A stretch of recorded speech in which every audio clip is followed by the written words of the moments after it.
اور تو اور بھٹو کی بیٹی بے نظیر نے ان کی سیکیورٹی ختم کر دی.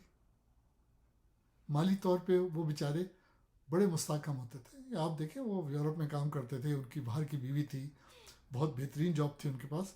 وہ پاکستان کی محبت میں بھٹو صاحب کے کہنے پہ سب چھوڑ کے پاکستان میں آ گئے. اور بھٹو صاحب نے ان سے کہا تھا, یہ مجھے خود قدیر خان نے بتایا اور مجھے انہوں نے سرٹیفکیٹ دکھایا تھا بھٹو کا. بھٹو صاحب نے ان سے کہا تھا کہ خان صاحب ابھی میں آپ کو چند ہزار دوں گا اور گھر دوں گا رہنے کے لیے, آپ اس میں گزارا کر لو. جس دن آپ نے ایٹم بم ڈیلیور کر دیا پھر آپ ساری دنیا میں جا کے نیوکس بیچنا اور پیسے کمانا. اور بھٹو صاحب نے سائن کر کے دیا تھا ان کو. قدیر خان کہنے لگے کہ بھائی میں نے بھٹو صاحب سے کہا بھائی ایٹم بم کوئی مذاق تو نہیں ہے کہ 2 سال میں بن جائے گا, اس کو 20 سال بھی رکھ سکتے ہیں, پتہ نہیں آپ اس وقت حکمراں ہو یا نہیں ہو. تو بھٹو صاحب نے کہا میں as a leader of Pakistani government, as a prime minister president, جو بھی ان کی پوزیشن تھی, میں آپ کو سائن کر کے دیتا ہوں کہ ایک دفعہ آپ ایٹم بم بنا دو تو اس کے بعد آپ اپنا بزنس کر لینا. اب قدیر خان نے ٹیلی ویژن انٹرویو میں پاکستان کے ٹیلی ویژن پہ جیو کے ساتھ ایک دن میں یہ بات کہی تھی کہ میرے پاس کوئی پراپرٹی نہیں ہے, فائنینشلی مجھے بہت دھچکا لگا, گورنمنٹ نے ہیلپ نہیں کی, میری پینشن 5,000 تھی. اس کے بعد جب میں نے لوگوں نے ٹیلی ویژن وغیرہ میں نے بولا, بات حکومت تک پہنچی تو تھوڑے پیسے انہوں نے اور دے دیے. لیکن ہم نے کیا قدر کی اپنے قومی ہیرو کی. دیکھیں versus India Pakistan 2 nuclear countries ہیں, دونوں کو نیوکلیر پاور مسلمانوں نے بنایا.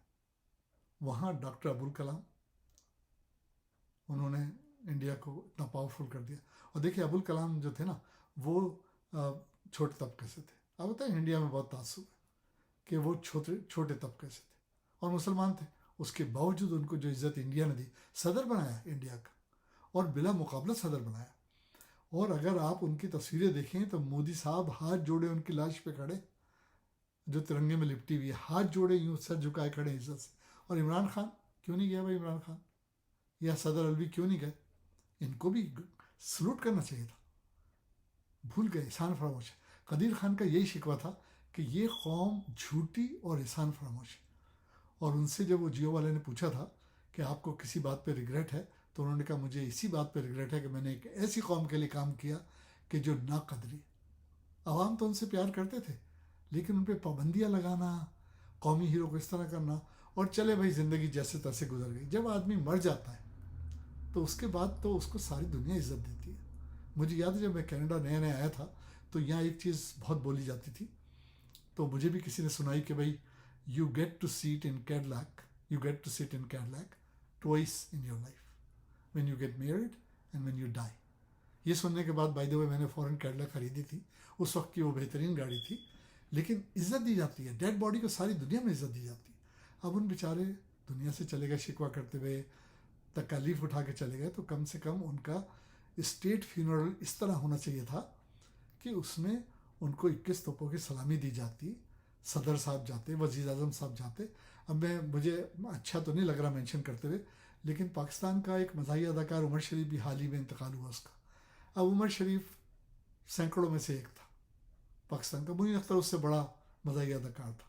لیکن جو عمر شریف کو مرنے سے پہلے پروٹوکول دیا گیا یا جتنی میڈیا نے اس کو کوریج دی, اتنی تو یہاں نارتھ امریکہ میں باب ہوپ کو نہیں دی تھی. میں حیران تھا. لیکن اچھی بات ہے, چلو بھائی اس کی قسمت اچھی تھی, عمر شریف کو عزت ملی. لیکن اگر ہم دیکھیں کہ اسی زمانے میں قدیر خان کا انتقال ہوتا ہے اور ان کو جو میڈیا کوریج دے رہا ہے وہ بہت باعث ہے, بہت زیادتی ہوئی ہے. اور میں نے ایک ویڈیو دیکھی تھی, اس میں ایک سیرین بچی مرتے ہوئے, اسرائیل کی گولی کھا کے مرتے ہوئے کہتی ہے میں اوپر جا کے اللہ سے شکایت کروں گی. مجھے یقین ہے قدیر خان اللہ جل شانہ سے جا کے کہیں گے کہ میرے ساتھ بڑی زیادتی ہے. اور دیکھیے کسی کو نہیں پتا کہ اللہ کے پاس کس کا کیا مقام ہے.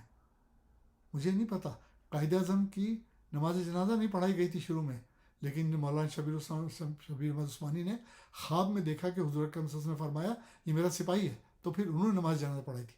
علامہ اقبال کے لیے مشہور, اقبال لیٹ آتا ہے. کیوں؟ کیونکہ حضور اکرم صلی اللہ علیہ وسلم نماز پڑھانے کے لیے کھڑے تھے, سب جانتے ہیں, تو انتظار تھا کہ اقبال آ جائے. کسی کو نہیں پتا کہ دنیا میں لوگوں کا کیا مقام ہے. قدیر خان نے جو پاکستان کی خدمت کی ہے وہ بھی میرے آقا کے سپاہی ہیں, اور ان کو دنیا میں موقع نہیں ملا, دنیا میں مقام نہیں ملا, لیکن میرا رب ان کو ان کا جائز مقام ضرور دے گا. انا للہ و انا الیہ راجعون. یا اللہ پاک ان کو جنت الفردوس میں اعلیٰ ترین مقام عطا فرمانا. اگلے ویڈیو تک کے لیے فی امان اللہ.